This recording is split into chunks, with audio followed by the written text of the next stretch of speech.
Yeah, that's fine.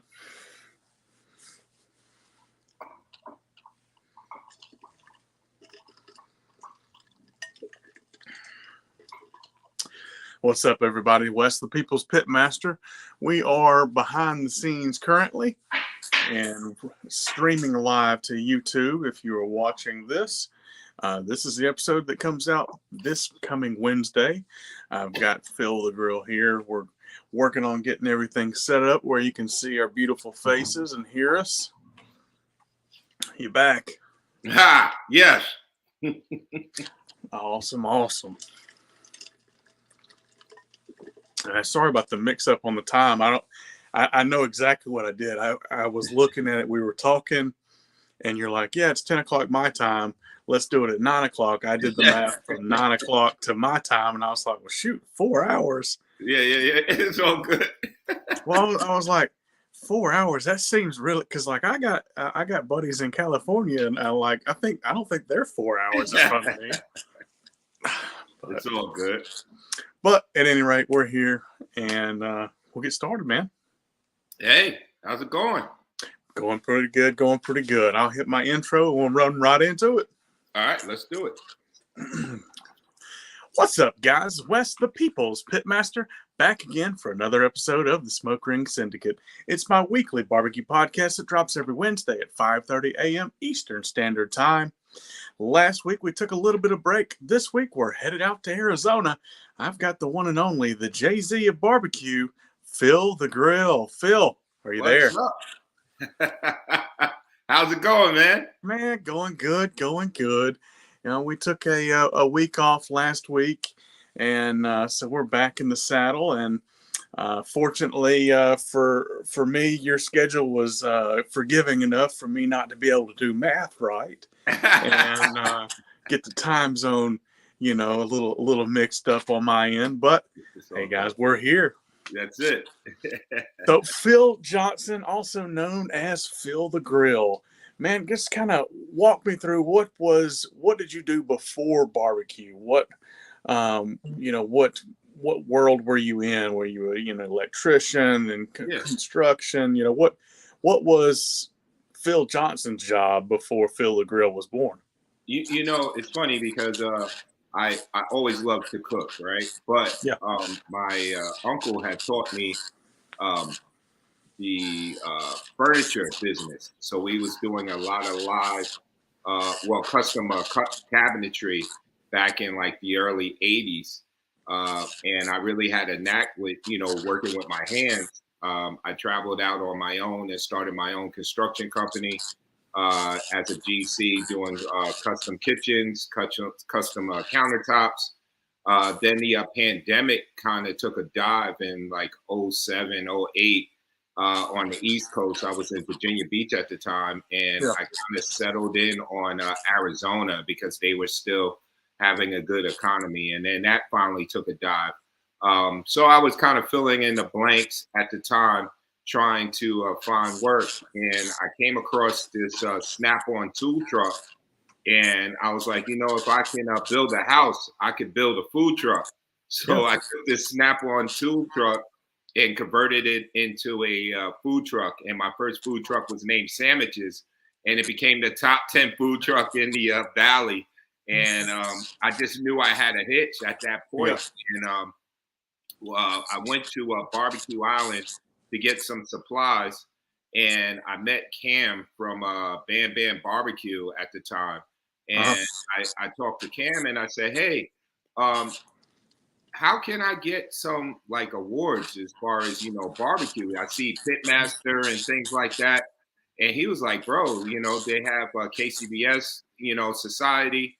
Join that. There's actually a competition and surprise. If you want to meet me up there this weekend to kind of see how it goes. So I went, took my family up there. We walked around, checked it out. And I was game after that. I bought my first Green Mountain Grill and went out and started competing. Yeah.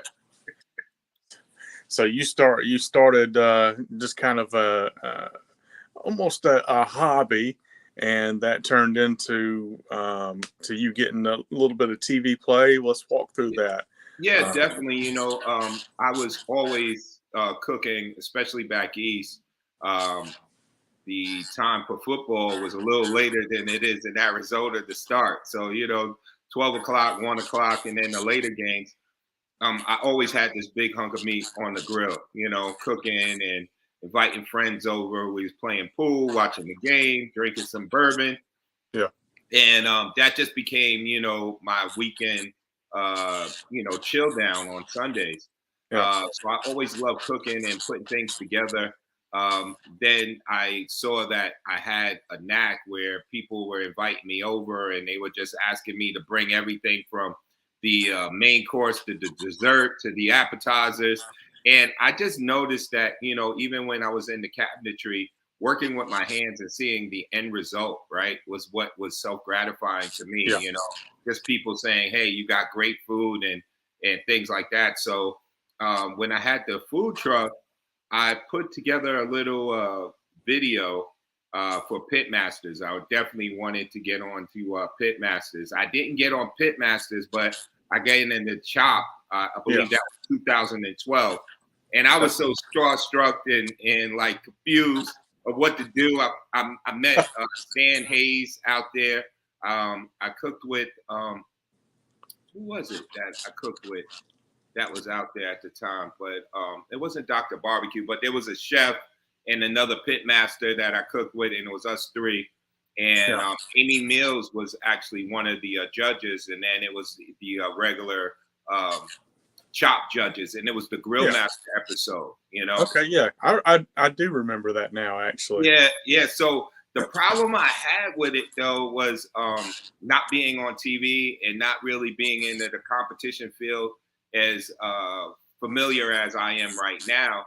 So they gave us ribs to do in 20 minutes. Oh, wow. A rack of ribs to do in 20 minutes. So I had this whole thing in my mind that I was going to take these bones and kind of cut them and stack them. And then I believe the other thing was fava bean. It was black eyed pea cake and rutabaga. So I took the rutabaga, mixed it up, and made it into the sauce. Used the black eyed pea cake to be a thickener for my barbecue sauce. And I just needed to get these ribs done. I took the fava bean and made it into like a 3-bean salad type deal. Yeah. But the problem I had was at plating. When I started cutting into the ribs, I saw that they weren't done. And nobody's ribs was really done. Behind the scenes, they took a bite and they spit it out. But I should have just went with the whole rib. Instead, I started cutting the corners that I knew that was done and put it into my bean salad on top. And they were like, hey, this was the tastiest dish. But, I think it was Chris Santos was like, bro, you only gave me like 2 pieces of chunks of rib because I was getting down to the nitty gritty. So, I got nailed on the first round. I got kicked out, but it was definitely a learning lesson for me to be on other programs. I've been on after that, me and Smitty did Smoked. That was the new Pitmaster when they renamed it. Yeah. And me and Smitty went head to head. And just going up with somebody like Smitty. Smitty's my brother. Like, it's like Eli and Peyton. We came in the game. We love each other. But, I love his family. He loves my family. But it's like the Eli and Peyton, back and forth with me and him, with competition. And it was great because we both had our wives on there and they were helping us. And to go up against the competitive of Smith, who just came home from GCing the American Royal and the invitation and got a 180 on chicken, and to be on the TV show to go neck to neck with him and for it to come down to a final decision on, the bite of rib, so it was great. So Smoke, then I did Firemaster, and that one was neat because Firemaster, it was in Canada, but okay, I was gonna say I don't remember this one. Yeah, it's a Food Network, but it's in Canada, and so it's Food Network Canada, and it's called Firemaster. A lot of guys has been on it. They've been taking a lot of people out of the United States and then mixing it up with some Canadians that they have as far as cooks and chefs up there. But it's kind of set up like Chop, where you have 3 contestants. But once you knock off your 2 contestants, then you get to battle one of the judges on stage. So, so I went up against 2 contestants. I got through that, and the person that I had to battle on stage, who is now my mentor, due to restaurant ownership that he has, is Kev Bledsoe. So Bledsoe's Barbecue, he was the one that I battled on stage, and I beat him. So I came the Fire Master champion. There you go. For Food Network in Canada. And then after that, I did Bobby Flay, Mike Simon. They changed up the barbecue brawl. Yeah, barbecue brawl. And they changed up the dynamics or the layout of the show. When I was on there on the first season, I mean, I had Kerry Pringle, Tuffy Stone, I had Slaps Barbecue, Lene, Leanne, and then Susie, and Kev Bledsoe was actually part of the contestants as well. So when I went into the green room and I just saw like puppies, I was like, oh, I know he's a judge. Kev Bledsoe, I know he's a judge. He just judged me at my other play. And then once you saw you was going to compete with these guys, because it was set up a lot different. Now it's all based off of teams, and you're under one team and you're cooking together. We had to put full dishes out on our own. So even though we was on Bobby Flay's team, we were trying to beat each other to get to that last, round, So I got to the semifinal round, which was great, going up with Tuffy Stone, Kerry Pringle, Kev Bledsoe, and Slabs, Slabs Barbecue, Pierce, Joe Pierce. It was a great thing to be able to hit that elite, part of it. And then, also when, Susie from Hey Girl Hey and Leanne and Lene, we were like the final 4, and then I got knocked out on the semifinal round. But it was, networking and being there all week with Mike Simon and Bobby Flay was just a great, a great feeling, So, and then, then I've been having a lot of like opportunities with the Today Show, where they call me all the time for different recipes for like Father's Day. One time we did an episode for, I think it was tailgating, or no, I think it was Easter, and we were doing prime rib, and they said, hey, we're going to have you mixed up with a chef, going head to head, but they didn't tell me who the chef was. And then it was like still before we could go into the studio, so we were kind of doing a film from the house, and I was in my restaurant, and it was Ann Burrell. I was like, oh, shoot. I was like, I'm going up with it. And, feel the grill going up. But, my prime rib killed it, though. It was a great thing, They gave me a lot of love and opportunity over at NBC at the Today Show. So it's been a great thing, a great ride. Yeah, absolutely. It sounds like it. So you had sandwiches. It was sandwiches, right? Mm-hmm. Okay. And sandwiches, with the transition to all the TV stuff, you do close that, or is that what turned into the trap? Yeah. So sandwich turned into the trap. Everybody was asking me, where can I find you? Where can I, where's your brick and mortar? So my goal after that was definitely to create a brick and mortar. Yeah. I did it for 5 years, and, you see me out there competing, it's just me and my wife, we don't have a big team. We don't have, a whole crew of people, helping us.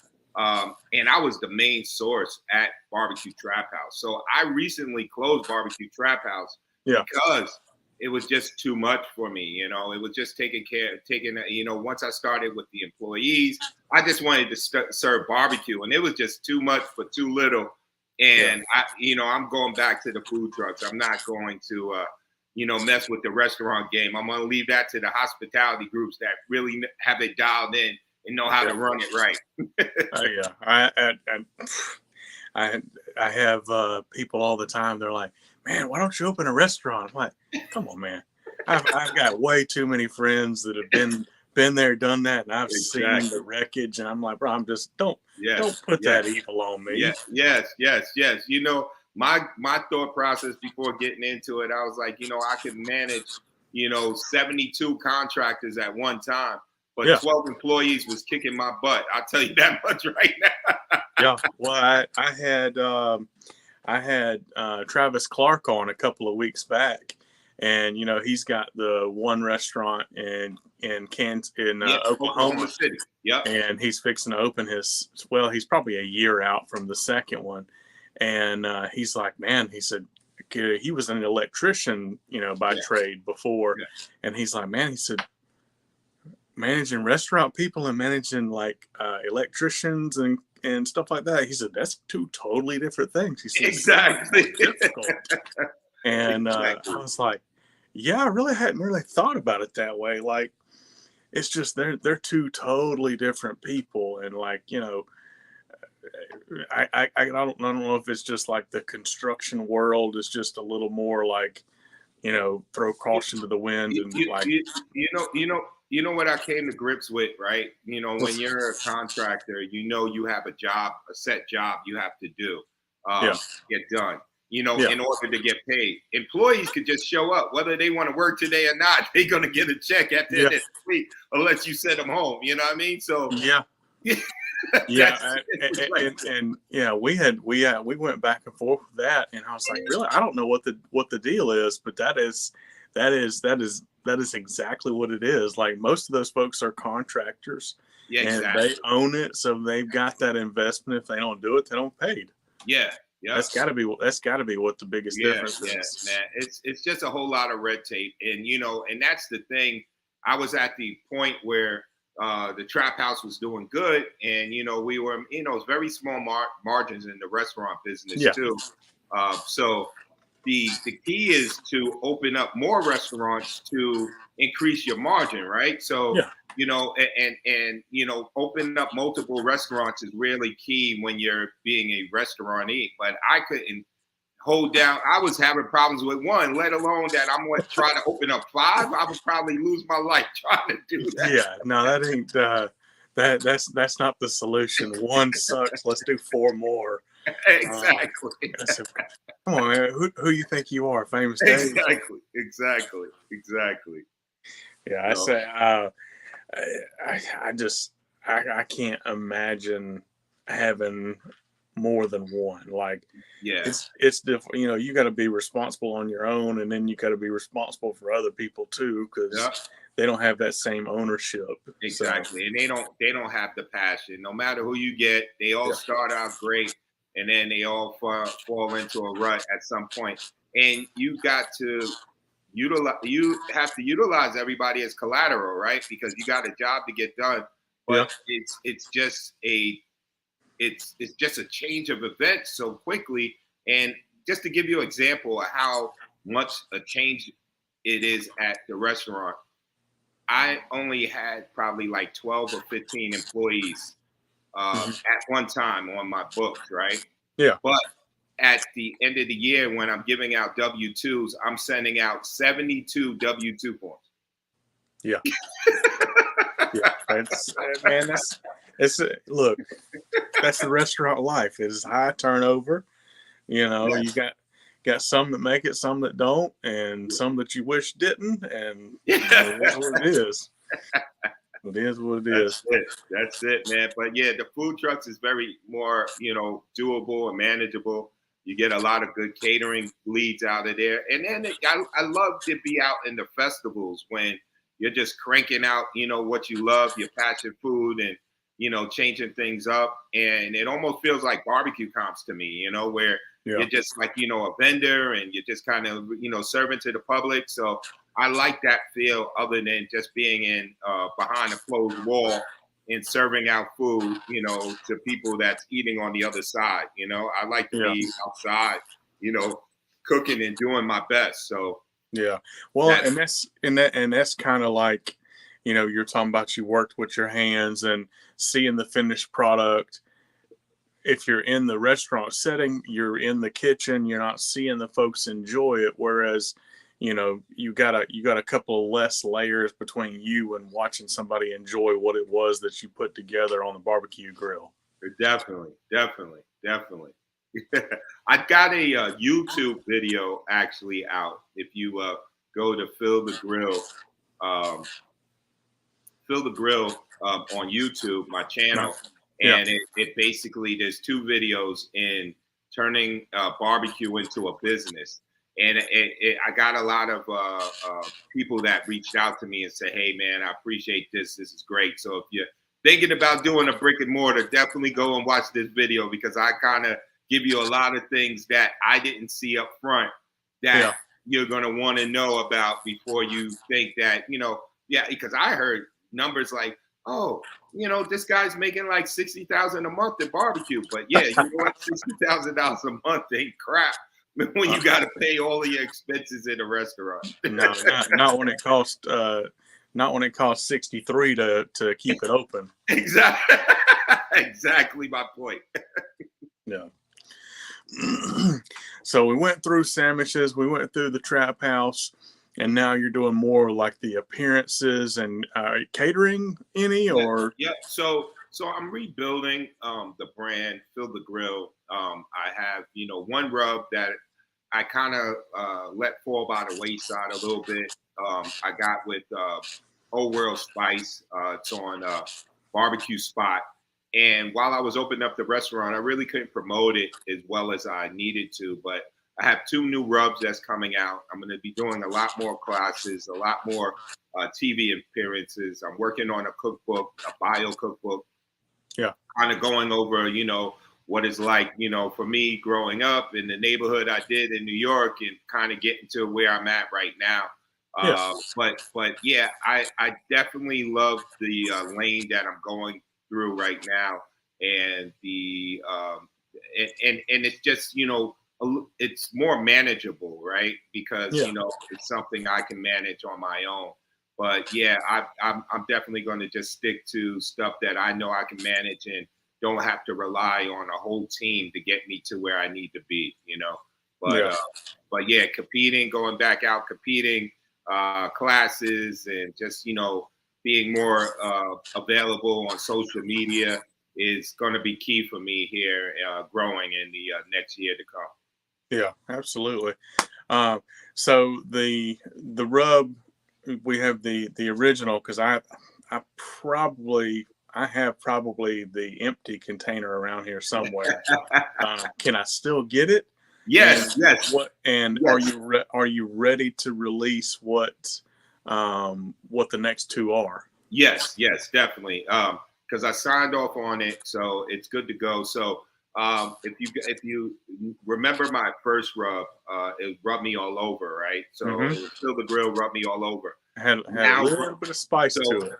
Yeah, exactly. So now I'm changing.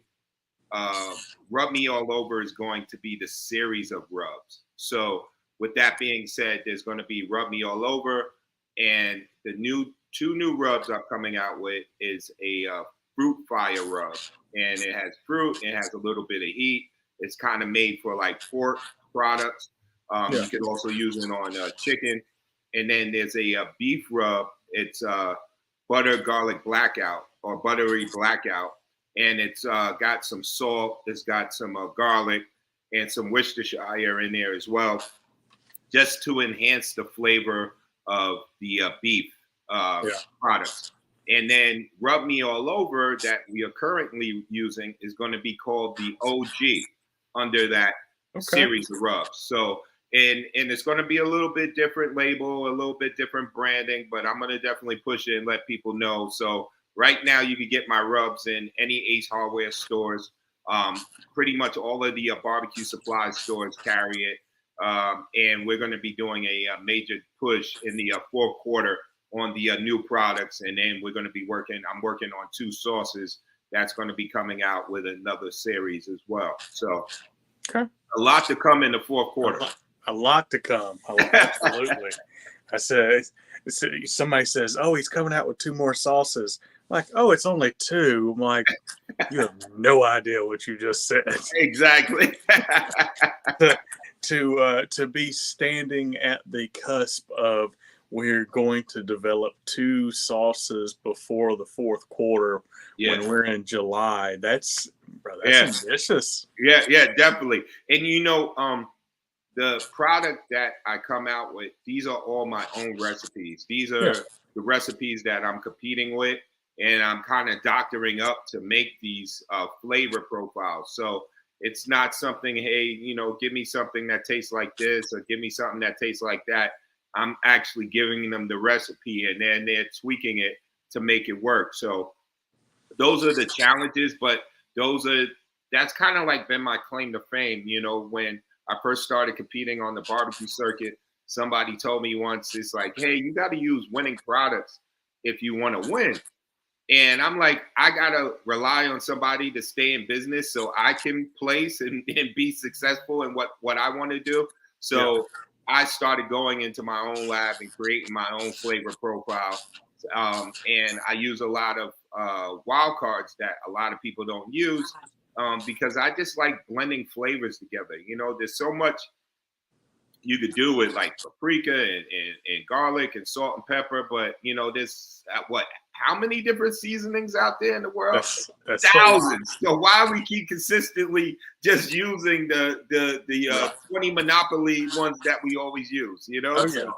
Oh, absolutely. That's I did I'm kind of on and off with the keto diet, and I could never find a good barbecue rub that I liked.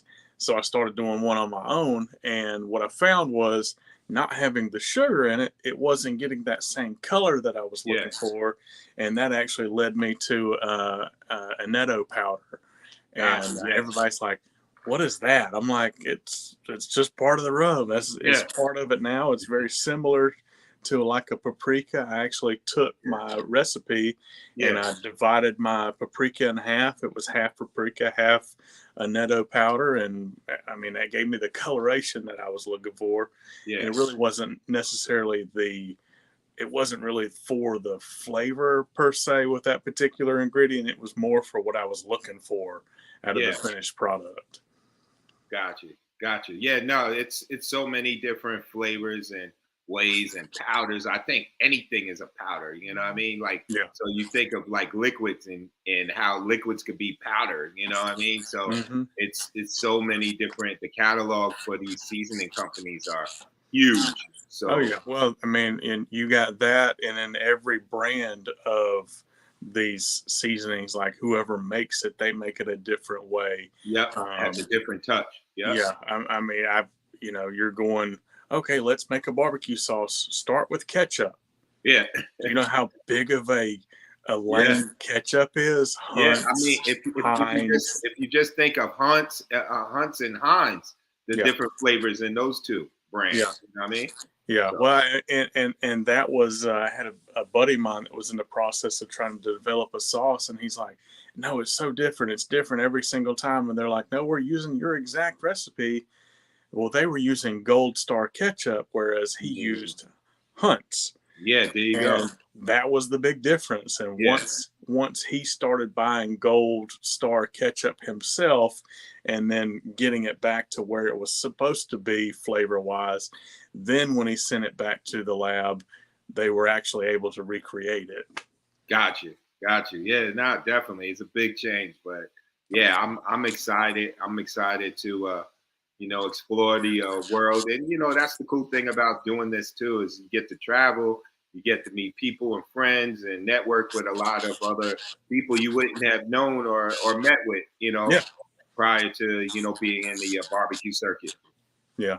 So you're going all over the place. That's wherever it takes you. Yep.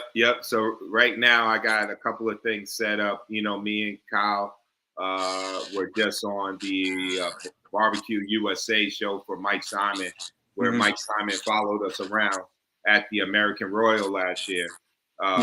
And then prior to that, I was at a cooking demo in Portland and Mike Simon, Rocco, Jet was there, and Stan Hayes was there. Yeah, Kev Bledsoe was there. It was just a lot of us pitmasters just doing cooking demos and giving out samples and products. They're actually doing a lot more of these barbecue events where they're just big festivals where people come out and meet the celebrities and then try, great barbecue and then go home with tips and rubs. And I think, we have really started a whole community that's just growing, more and more each day, Definitely. So, man, have you got, hit me with your socials, hit me with your websites, and we'll go ahead and get wrapped up for the day unless you've got anything else. Want to ask how my beard looks so good? Yeah, exactly. I get spots and so I can only do a goatee. I got baby face on the sides. I lose about 10 to 12 years if I lose the beard. My wife says that I look like a newborn baby turtle without the beard. Well, so. Everybody. Well, I guess mine is a little more of a compliment. And once I lose the beard, everybody tells me I look like LL Cool J. So, well, then you can be the LL Cool J barbecue instead of KZ barbecue, right? I'm just waiting for Jay-Z to give me a cease to desist, and I probably will go to that next. Hey, but that's one of those things. As soon as you get that, you made it. That means you made it. Yeah, exactly. I mean, it's like, man, I've got to change that marketing thing, but Jay-Z knows who I am. He knows who I am, right? I say, you can just go fill the grill. Jay-Z knows who I am. Exactly. I kind of like that. Exactly what I said. But yeah, no, my social media is real easy. It's Fill the Grill 1 with the number 1 on everything right behind it. But that goes for Twitter, TikTok, IG, Facebook, and then I also have a YouTube. I have a YouTube channel, and it's Fill the Grill as well, where I run down a lot of recipes and just kind of give my my understanding of what restaurants and catering and things like that are like. I like it because it's really organic with a lot of different things that we brought to the table, and then we run a pretty chill podcast. It's called Don't Drop the Tongs. I kind of came up with the name. We kind of put it together for just the behind the scene look, right? Everybody sees things from what people show them, but behind the scenes, there's so much drama and things that people don't really talk about that go on behind the scenes. Yeah. And that's kind of like what we structure the podcast on. So I do that with Barrel Boy and Kyle Maniszewski. I call him Manicotti, but yeah. So it's we're just having fun and we do that weekly as well. But yeah, definitely follow me and get at me if you got any questions or anything like that. But everybody keep cooking and do what they do. Absolutely, man. I appreciate your time. Guys, if you've enjoyed this week's episode, you can find us here, Spotify, and everywhere else you get your podcast. And until next time, keep smoking.